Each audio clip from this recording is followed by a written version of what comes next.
Hola, buenos días. Buenas. Bueno, voy a comenzar la charla. Voy a intentar que sea rápida y va a ser en inglés. ¿Vale? Entonces, estaba programado en inglés, la vamos a hacer así. So, let's get started. All right.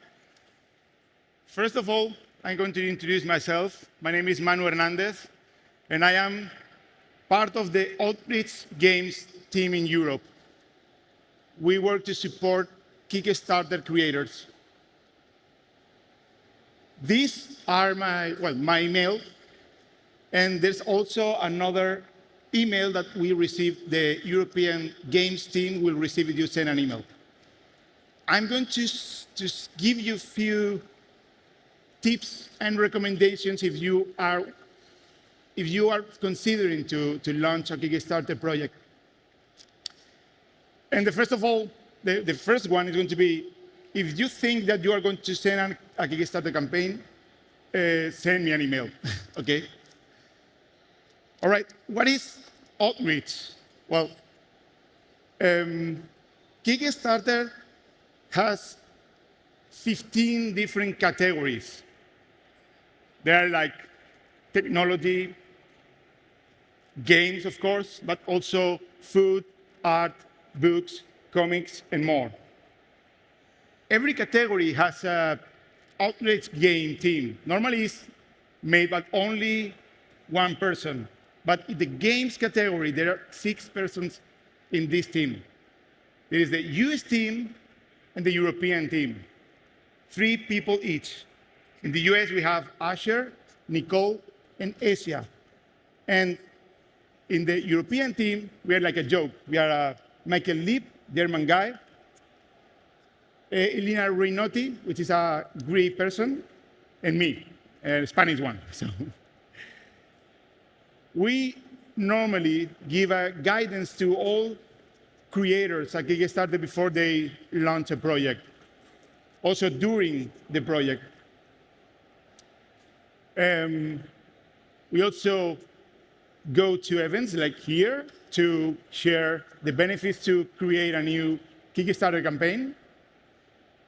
And, well, everything that is in our hands to help creators, we try to help. What are these benefits to launch a Kickstarter campaign? We have here a few. But I would like to highlight 2 of them, which are community building, which is one of the most important things for the reason to launch a Kickstarter project. If you think about the benefits, the main reason always is to get money, and that's true, but it's not the only reason. There are also other important reasons to create a Kickstarter campaign. The first time, maybe you not get the money that you expect, but you are building your community. In the following campaigns, you will keep rising more money because you will grow your community. Another important point is the proof of concept. If you want to show your game to an investor, with the Kickstarter campaign, you have some numbers that could help to show, hey, this is my game, these are the numbers on the Kickstarter project, these are the countries that have support my project, and you can give some numbers to help you to convince that investors. So these are very, very important points to consider. Go with Kickstarter at the beginning. All right. Do you want to launch a Kickstarter campaign? Let's do our homework. But first, are you sure? I mean, to launch a Kickstarter project is not easy. You become to be a developer into an entrepreneur. You have to make focus on everything, not only the game, also the marketing, the laws, another very, very important things that consider before going to launch a game. What I don't want you to have is get false hopes. You have to consider all the aspects before going with the Kickstarter project. And yeah, numbers say this is the experience of the video games projects during the last years on Kickstarter. We have here gray bars with the total number of video game projects launched on Kickstarter from the beginning, and the green bars are those who get successful. You can see how the successful campaigns have been stable during all these last, I don't know, 10, 12 years. You have to consider that there are a lot of years with much more number of projects, but the successful projects are more or less the same. We could consider there is a bit increment in the last years, but it's quite stable. So if we do things right, we can succeed on our project. But how? Okay, don't panic. Let's do our job and learn how Kickstarter works. There are a few, well, not a few, there are a lot of information on the website. You can Google Kickstarter help, and you will find the first link here with a bunch of information that you can get to know how to launch a Kickstarter, what consideration you have to have prior going live. There's also a YouTube, it's not a YouTube channel, but you can find super interesting videos of 5 minutes maximum each, talking about very, very key considerations before or during your campaign. So you can learn in like 1 hour or less a lot of tips and learning how to do this job. In addition, well, I haven't said so, but I couldn't put here the links because they are too long. So if you need it, send me an email and I can provide these links to you so you can watch all these videos. Besides, and this is very, very important, is the Creator Corner. You will receive, if you subscribe to this newsletter on the Kickstarter website, and down below you will find newsletter. If you click, you will see Creator Corner with this picture here. You can subscribe, and you will receive emails every time we made a webinar. This is for free, absolutely. You can watch all webinars that we do. Every month we have at least one webinar where you can learn more about Kickstarter. Some tips, specific questions, Q&A. You can subscribe and receive information here.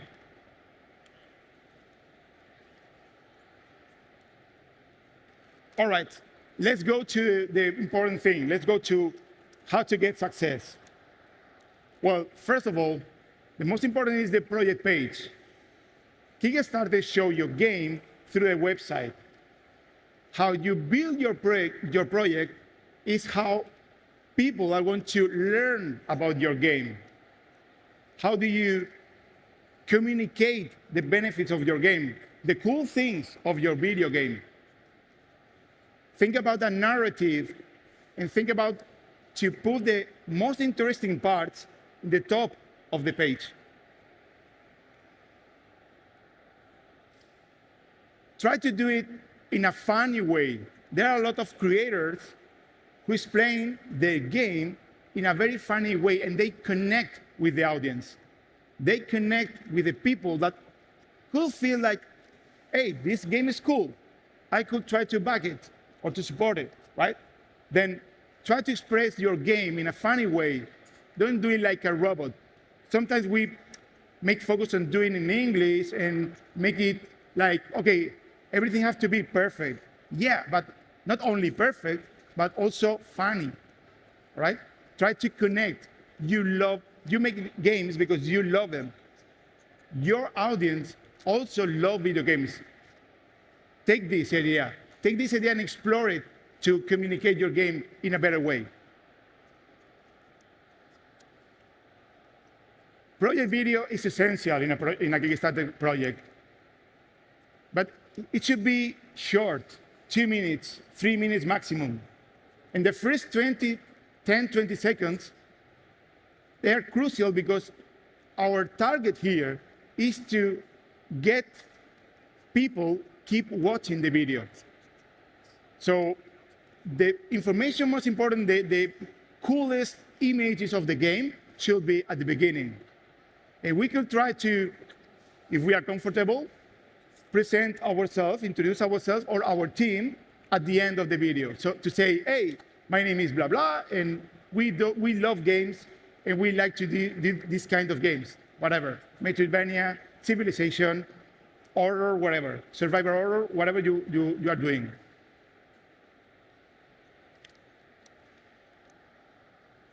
Well, I said that it's very important to build community. In Kickstarter, it is essential because you need to explore and not only do one Kickstarter campaign, but try to keep doing, keep working. We have the example of Civic, which is very important, and they made like 6 or 7 projects already. At the beginning, the first project was like, I don't know, $30K US dollars or something like that. It wasn't a huge success. It was like average. The normal one for a first Kickstarter project, the first project on a studio. But after their 7th project, I thought they made 1.3 million euros, which is huge, right? But they didn't start like this. They made their road.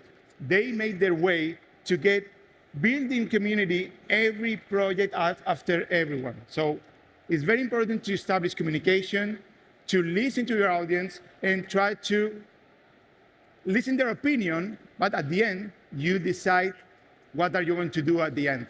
For example, I imagine that you are like, I don't know, adventures game, and you are going to use vehicles on your game, but you don't know if to use a tank or a jeep. I don't know. You can ask your audience. We have this design here and this one here. What do you prefer? Create polls. Listen to the people. They will feel they are participating on your project. This is essential. This is very important on Kickstarter. Well, this is the feedback, right?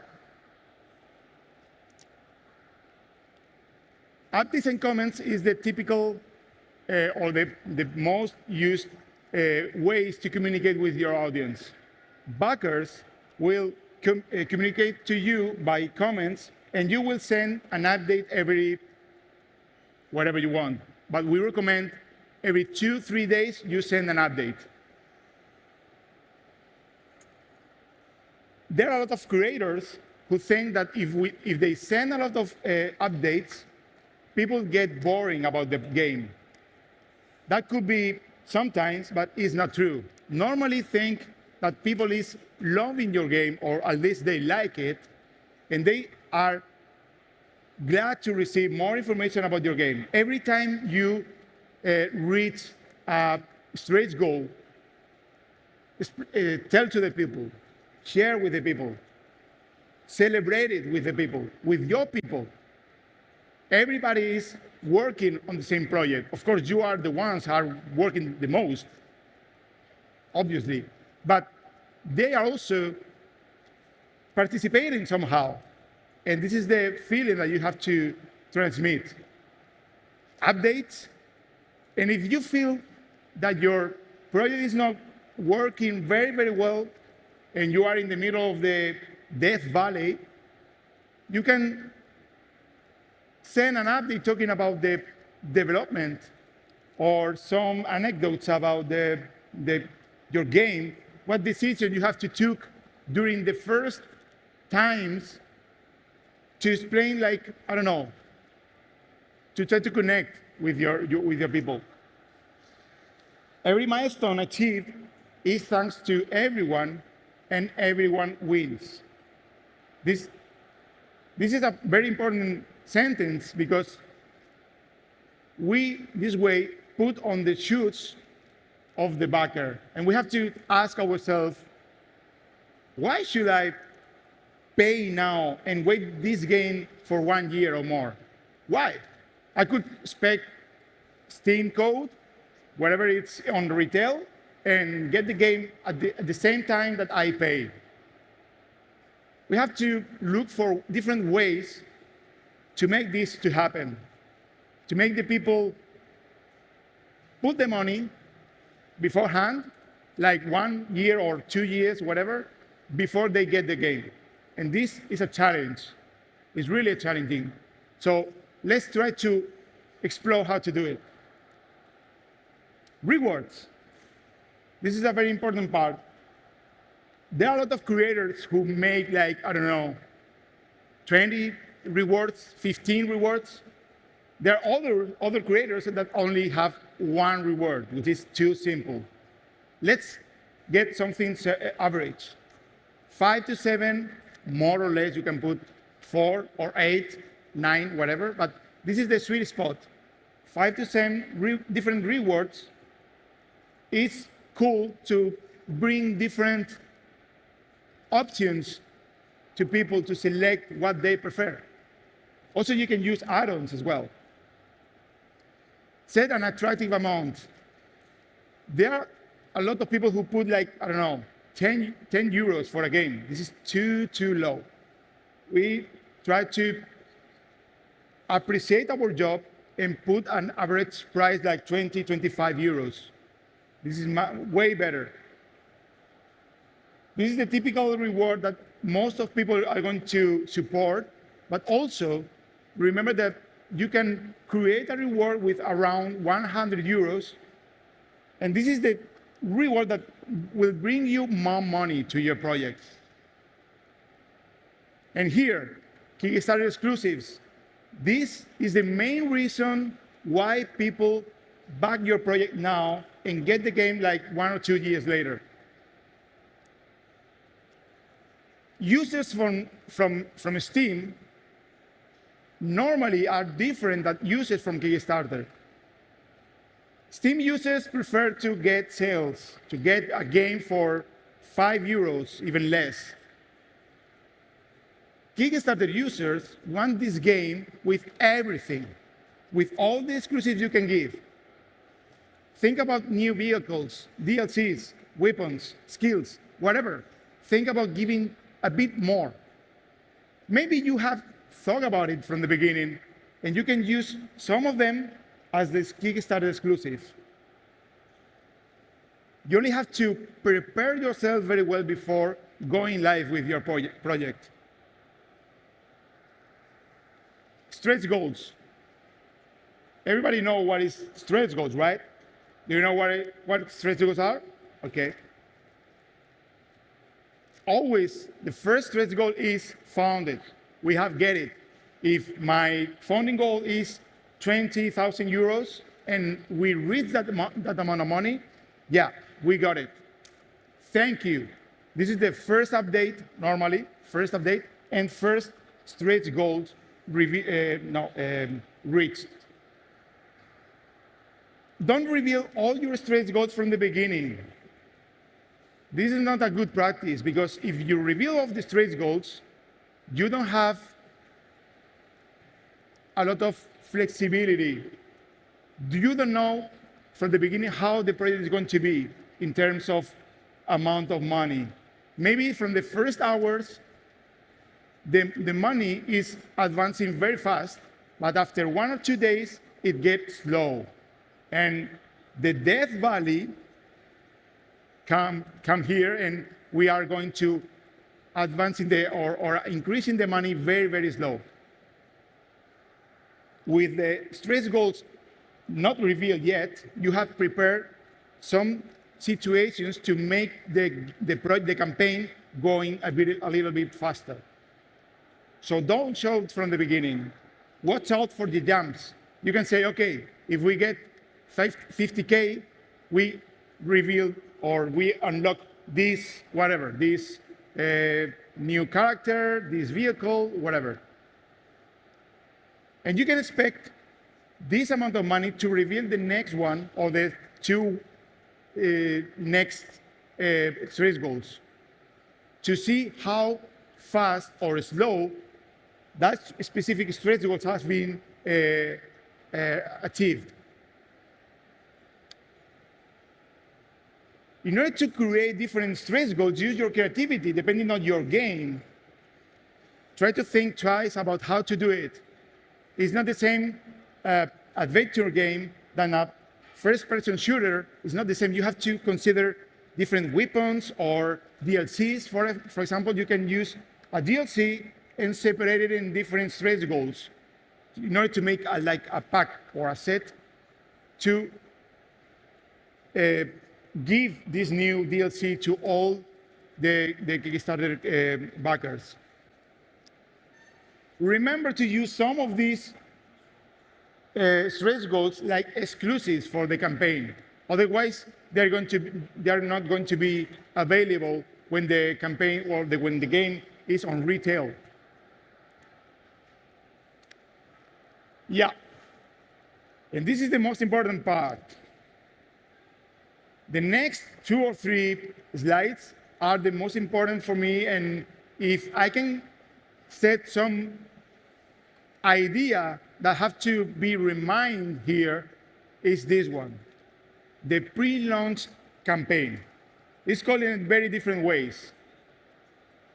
But consider that the moment you consider that you want to launch your project, the moment you start showing to the people with the Kickstarter website, you're starting your job on Kickstarter. It's very easy to reach out to influencers in Spain, bloggers, people that we already know here in Spain. But it's not that easy to go outside and try to talk about our game in the US, or make that noise over there, or spread the word about our project. If we have the best game ever, but nobody knows, it's like we don't have anything, right? So try to spread the word about your game outside our country, outside your place. Try to touch as many doors as you can in order to get your game go outside, especially United States is the main source of number of backers that you will have in your campaign. And this is what the experience tells us. Yeah, pre-marketing. I continue talking about that. The most important thing before going live is followers. You can think that before I start my campaign, because everything is going to be a rush, I have to get everything set up. I have to get everything done and let the problems that could appear later, and don't keep the problems now to the moment, that the critical moment. So get prepared everything you can before going live with your campaign. Go to events. You are here. Well done. Keep the good work here and always. Social media. Talk about your game on social media, Discord channels, wherever you are using. Try to spread the word and try to connect other creators that are already on Kickstarter to spread the word about your game. They can send updates about your game in their projects. Consider help or support this game that is going to be launched on, I don't know, 2 months or 3 months, whatever. Talk with everybody.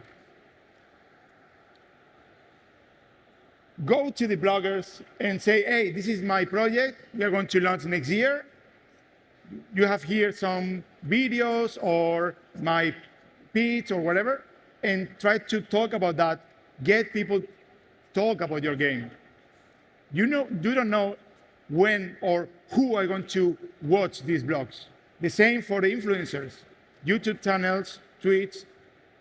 Touch all the doors you can to spread the word, to get internet talk about your project.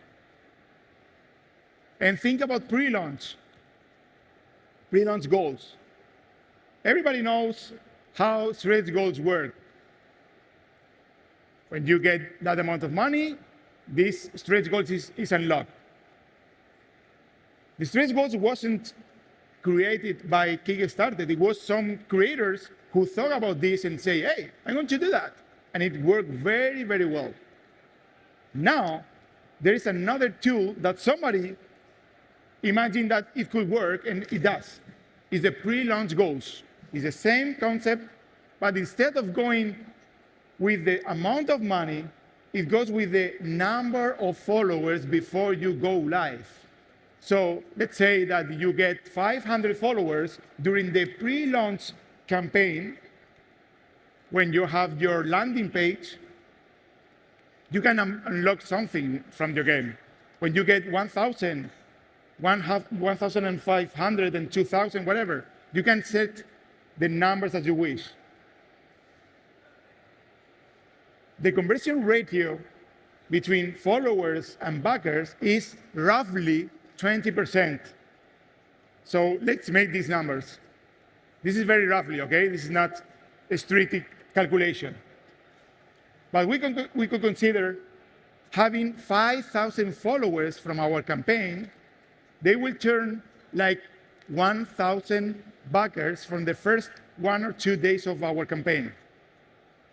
If we have an average cost of the reward, like, I don't know, 30 euros or 40 euros, we can calculate how many we are going to reach in the first 2 days, more or less, okay? This is the calculation.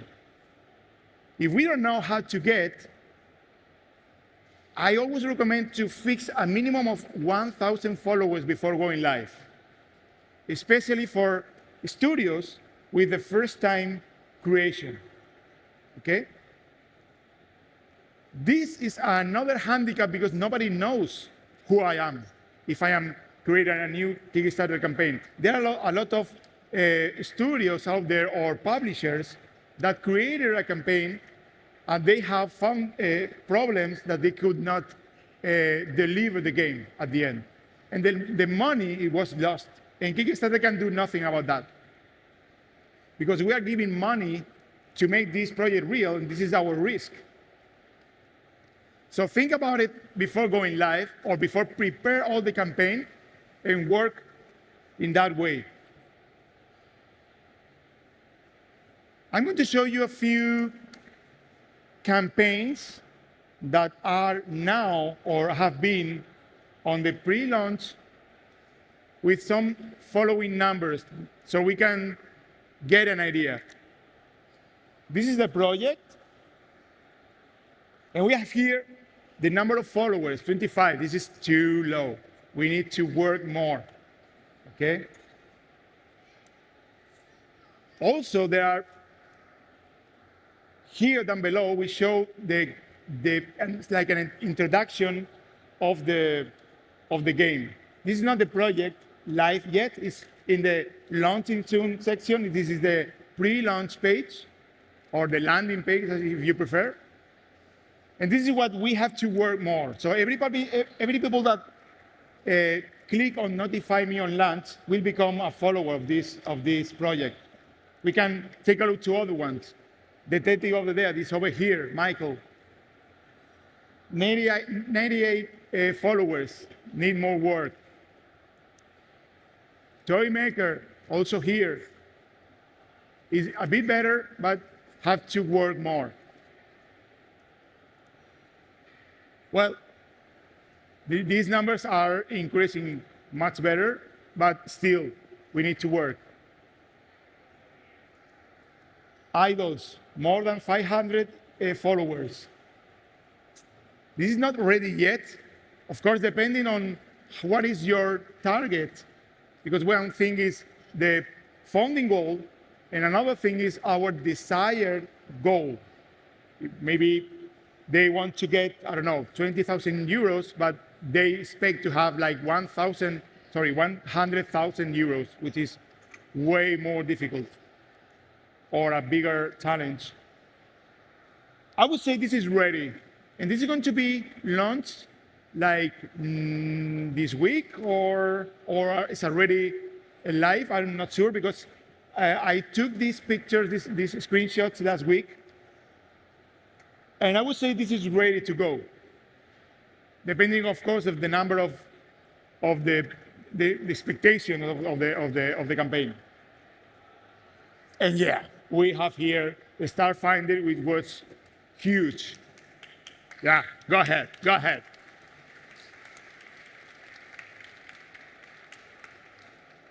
That was like 1 week, no more than 1 week ago. It was like last Wednesday when I took this screenshot, but they made more than 7,000 followers. This is great. This is the best scenario we can find, right? Of course, this is not only good because the game is cool, that it is, of course, but also because there is an very important IP behind. Okay, so it's not easy to get.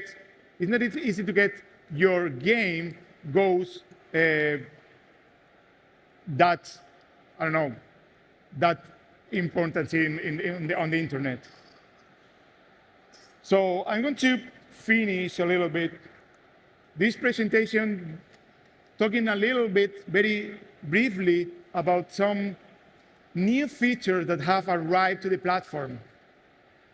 Some of them were for the pre-launch phase, which I took before, campaign, post-campaign, and performance marketing. Performance marketing, I'm not going to dive into it because it's a bit more complicated and I don't have enough time here. But let's talk about that. Late playtest. That's the oldest one. It was launched last year, so maybe you already know. Late playtest allows backers to keep supporting your project even it has finished. Okay? You have to select certain number of rewards to keep them open when your campaign is finished.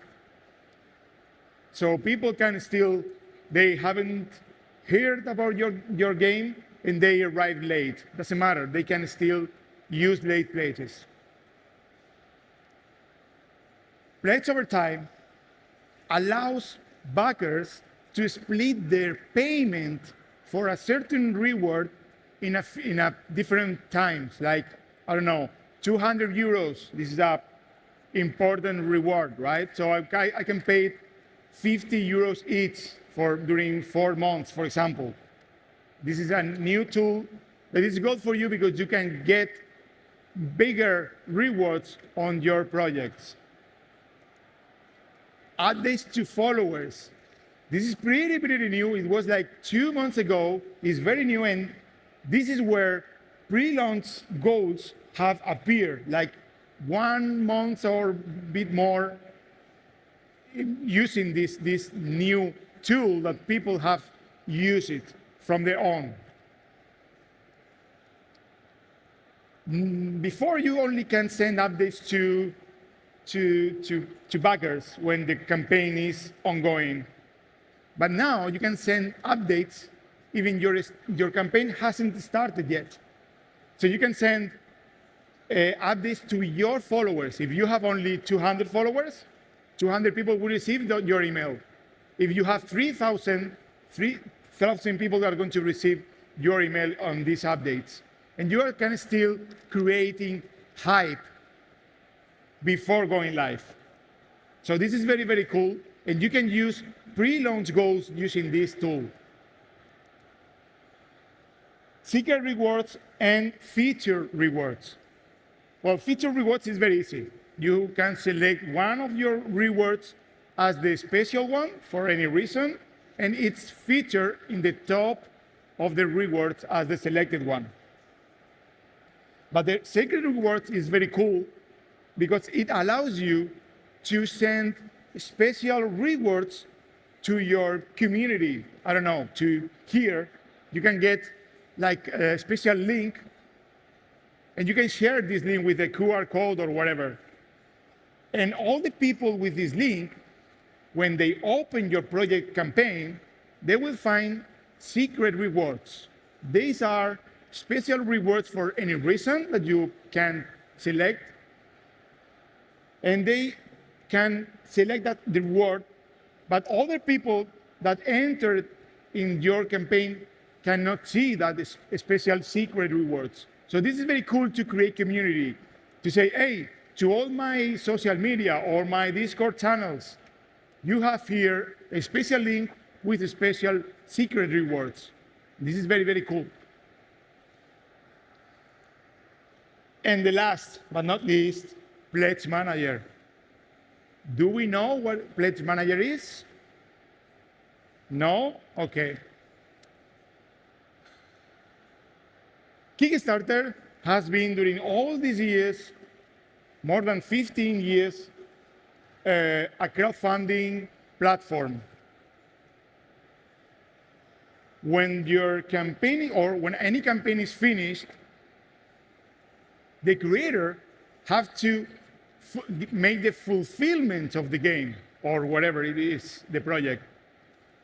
To do that, you can do it by hand, by your own tools like a spreadsheet or whatever, or you can do it using a third-party platform like BackerKit or GameFound. But now you have Pledge Manager directly from Kickstarter. But there is one thing very important to consider, that is, you are changing the world. You are coming from the crowdfunding world into the pre-sales world. You are commuting, you are transforming the crowdfunding into a shop. So there are a few considerations that is crucial to consider. That is to include VAT, taxes, los impuestos. Ahí viene el temita. That is a bit more complicated to manage. Pledge Manager is a friendly user, but you have to get all the information in order to fill out the form. It's up to you if you want to use it. It's the same Kickstarter fees as the campaign. And yeah, it's up to you if you want to use it or not. But it's very cool to stay in the same platform. And this is all from my side. I hope you found it interesting. You have here my email and a link with some interesting articles about how to launch a Kickstarter campaign. Thank you very much.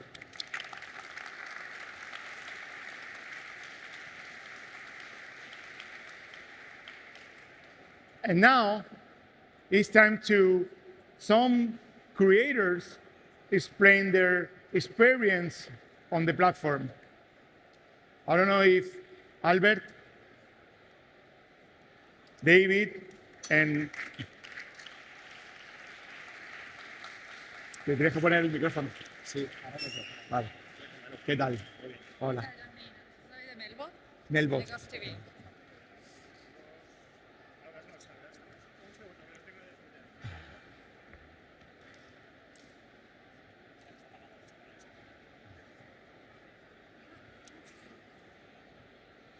Okay.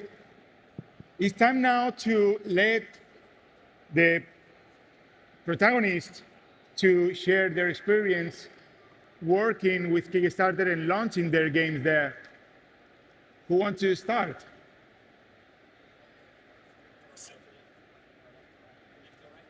Okay, let's go. Let's start with Melbot. Introduce yourself. No, it's not. Microphone. Yeah, no, go ahead. This one is working? Yeah. Yeah, you can start. No. I don't know where is the technician. Hola. Sí se oye. No, proyecta la voz. Hola, Proyecta. hola, Sí, hola. sí, sí, se oye, proyecta la voz. Hola. Ah, bueno, no sé si hacerlo en inglés o en español, porque yo creo que aquí son todos españoles, ¿no? Me parece.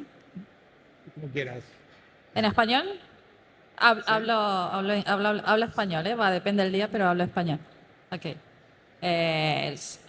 Yo soy Yang Mi, nosotros somos de Melbourne Studios. Estamos aquí en Barcelona, somos hoy en día 15 personas.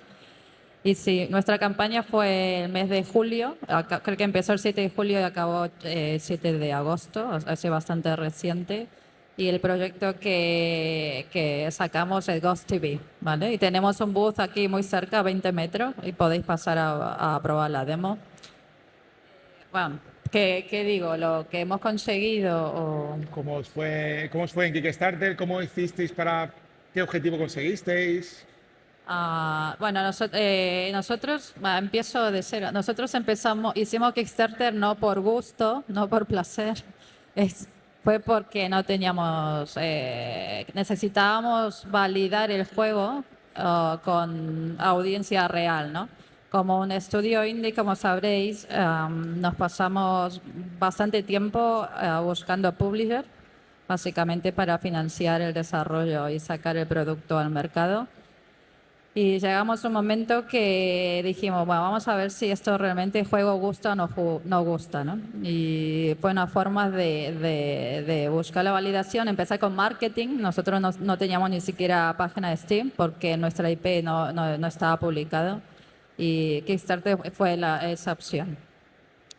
Levantamos $150,000, 1.700 backers. Y en nuestro caso lo positivo fue que el ticket medio ha sido de $90, mientras que el precio del juego era $20. Entonces nos ha posicionado la IP de una valoración bastante alta. Pasamos. ¿En castellano o en inglés al Como final? quieras. Como quieras tú. Bueno, ya seguimos en castellano, Sí. si alguien necesita inglés que lo diga. Buenas, soy David Jiménez, da Jimba en redes. Tenemos también nosotros un booth aquí de nuestro nuevo juego, Altered Alma, en el que pues bueno, hemos estado trabajando y hemos hecho un Kickstarter.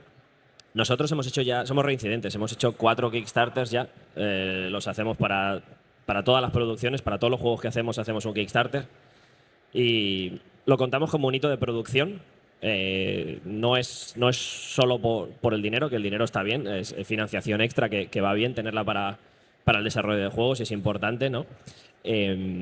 Pero para nosotros es más un punto temprano, digamos, a mitad del proyecto, a un año vista de lanzamiento por ahí, de validar si el proyecto tiene mercado o no tiene mercado antes de que llegue al jugador final.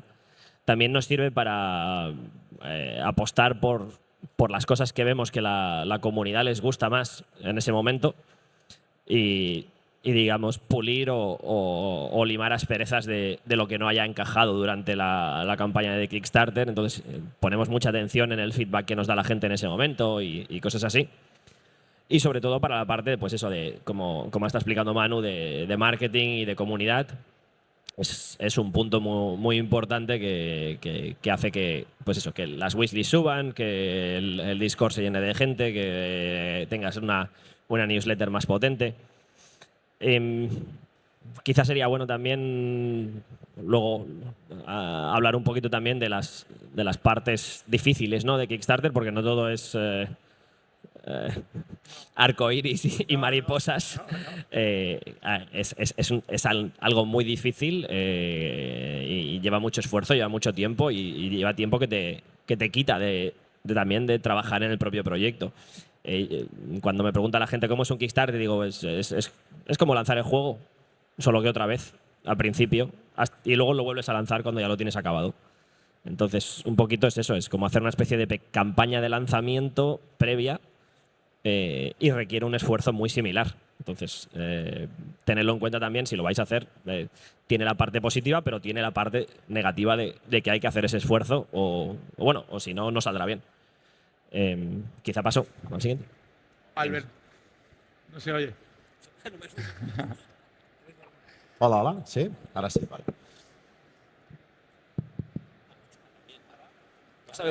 Heu de parlar així. Hola, hola. Ahora sí, vale. Merci. Buenas, Todo mal. yo soy Albert de Pictellers. Estamos haciendo Starfinder. También tenemos booth, como todos, supongo. Nuestra experiencia, bueno, lanzamos el Kickstarter hace 4 días. De momento estamos súper contentos con ello. Gran parte creo que es porque teníamos 7.000 followers, como decía él antes de lanzar la campaña, y ya suponíamos que sería, pues bueno, que iría bien, ¿no? No tan bien, pero sí bastante bien. Como datos así relevantes, creo, para la gente que quiere hacer Kickstarters, lo que decía Manu, followers. Nosotros teníamos IP, eso nos ha ayudado mogollón a tener una cantidad de followers importantes. Pero bueno, un poco intentad buscar esos followers, buscar cuál es vuestro nicho de mercado, buscad cuál es el tipo de juego que estáis haciendo, dónde están vuestros usuarios y ir a por ellos, ¿no? Aparte de lo que ha dicho también David, mencionar que el momento que lanzáis vuestro hijo y es públicamente visible, ya pues hay un trabajo después de eso. O sea, Kickstarter no solo es el inicio de una carrera hasta release, ¿no? Entonces, lo que nosotros, que no tenemos mucha experiencia, pero bueno, ya aviso, lo que preveo es que eso implica que hay un mantenimiento, ¿no? O sea, tienes un Discord con gente metida, si tienes 1.000 tíos ahí diciendo cosas, hay que responder, hay una comunidad. Evidentemente es perfecto tener esa comunidad, pero hay un mantenimiento que eso conlleva. Depende de tu equipo, de cómo estéis organizados, pues eso requiere un esfuerzo. Nosotros somos 30, por ejemplo, pues evidentemente habrá gente que se tendrá que dedicar a ese tipo de cosas. Si sois 2 y de golpe lo petáis, pues evidentemente perfecto, pero esa gente está allí para que quiere saber de vosotros, quiere saber del juego, quiere saber qué estáis haciendo, quiere ver vídeos, quiere ver gameplay, quiere ver toda una serie de cosas. Entonces eso es un trabajo extra que hay que hacer a partir que hacéis el Kickstarter y a partir que el juego es público y todo el mundo lo puede ver, ¿no? Y ya está, poco más. Yo os animo, creo que, como decía David, es un esfuerzo. Nosotros somos novatos en esto, nos está yendo bien, pero no tenemos mucha experiencia. Pero creo que el poder validar el producto antes de sacarlo, poder ver si estás haciendo algo que funciona o que no funciona, poder decir, hey, vamos a cambiar cosas, tenemos una comunidad detrás que nos apoya. Eso de cara al equipo siempre es muy importante, es muy potente, ¿no? Y ya está, es un poco todo. Un segundito. No sé si tenemos tiempo para alguna rondita de preguntas que quiera hacer el público. Si os parece bien, creo que sería interesante, ¿no?, que sea el público quien lance cualquier pregunta a cualquiera de nosotros que pueda. Buenos días, antes que nada. Hola. Bueno, iba a decir un par de preguntas, aunque creo que al final solo una. No es tanto a los profesionales invitados, sino al profesional que ha hecho la presentación. No es mucha molestia, claro. Claro. Cuando has dicho lo de la exclusividad de las recompensas para los backers, para los que apoyan el proyecto, es una pregunta de nicho, si podría llegar a promocionar la piracería si las recompensas son muy buenas con tal de llegar a esas recompensas sin ser backer. ¿No llegaría a promocionar la piratería? La pregunta, ¿te refieres a. ¿Has dicho piratería? Sí, ¿no llegaría a promocionar en un cierto tipo de piratería para llegar a esas recompensas sin ser backer? Si son demasiado buenas, entre comillas, claro. Hombre, lo ideal normalmente es ponderar un poquito qué es lo que quieres sacar del juego. Yo suelo recomendar no sacar como exclusivos cosas que sean demasiado cruciales para el juego. O sea, no a lo mejor un DLC, pero sí una skin o un arma con una forma diferente, más grande, pero que al final tenga las mismas stats que la del juego básico. Son como añadidos que puedes meter en el juego, pero que no son fundamentales y que la gente sí que le gusta. Sobre todo, por ejemplo, las típicas skins, las skins para tener un look diferente en ciertos personajes, que no son súper importantes, pero que te dan un punto de customización en el juego que ayudan muchísimo. Esto normalmente no levanta mucha piratería. Aparte de que los sistemas contra piratería ya son vosotros los que tenéis que intentar cubrirlos un poquito, pero está bien. O sea, la idea es ponderar hasta qué punto interesa que los exclusivos no salgan luego en retail. Gracias. De acuerdo. Y si es muy corta, si no es mucha molestia, de que al principio pusiste la gráfica de los juegos que salieron o se fueron propuestos en Kickstarter y los que fueron exitosos. ¿Exitosos se considera, en la estadística se considera exitoso los que llegaron a su meta independientemente del nivel, aunque fueran un céntimo? ¿O a Sí. los que llegaron a tener la suficientemente recaudación como para llegar a un nivel? No, de una lo base? primero. ¿Lo O primero? sea, si tu funding goal es 20.000 euros y tú consigues 21.001, ya se considera exitoso. Otra cosa es lo que consideres exitoso para ti, que es lo que comenté antes. Dije que el funding goal y el desired goal, ¿no? el objetivo deseado. Tú puedes tener un objetivo de financiación de 20 o 30.000 euros, pero tú quieres llegar a 200.000, que es tu deseado. En el momento en el que Kickstarter funciona como un todo o nada, en el momento en el que tú alcanzas ese objetivo que tú estás propuesto oficial para la campaña, ya es exitoso. Otra cosa es que para ti, para tus números internos que no muestras al público, sean los que hayas conseguido o no. De acuerdo. Muchísimas gracias. Nada. Por aquí, ¿hay alguna más? No sé si hay tiempo. ¿La última? Lo primero, muchas gracias por la charla y por la mesa. Gracias. Vale, entonces quería preguntaros, algunos ya lo han comentado, es una pregunta abierta. ¿En qué etapa de desarrollo os planteáis empezar la campaña de premecenazgo y de mecenazgo? O sea, alguno ha comentado que como a un año vista de publicar el juego, pero en general, ¿estáis de acuerdo? ¿O pensáis que hay que hacer una precampaña antes o tener ya más el juego completo antes de mostrarlo al público? ¿Me oye? Ahora sí.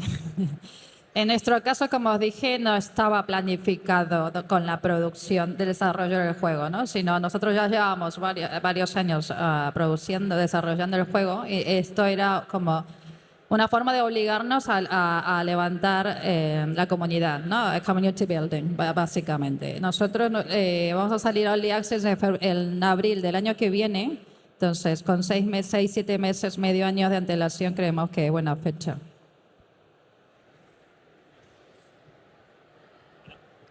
Hola. Nosotros lo hacemos, normalmente miramos los números. Básicamente lo que hacemos es, nos proponemos nuestro funding goal, sabemos a cuánto queremos llegar, en base a eso sabemos más o menos la conversión que necesitamos de followers a backers y en base a esa conversión estamos tanto tiempo en pre-campaña como nos haga falta. Si no estamos listos, pues vamos un mes después, porque tampoco te sirve de nada lanzar la campaña si sabes que te la vas a pegar.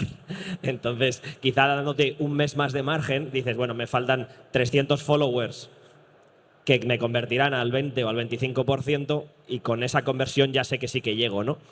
Nosotros solemos ajustar la campaña para intentar llegar en las 24 o 48 horas iniciales.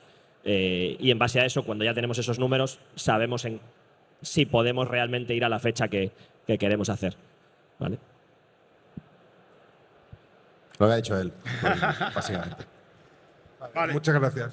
Pues ya con esto finalizamos la charla. Muchísimas gracias a todos.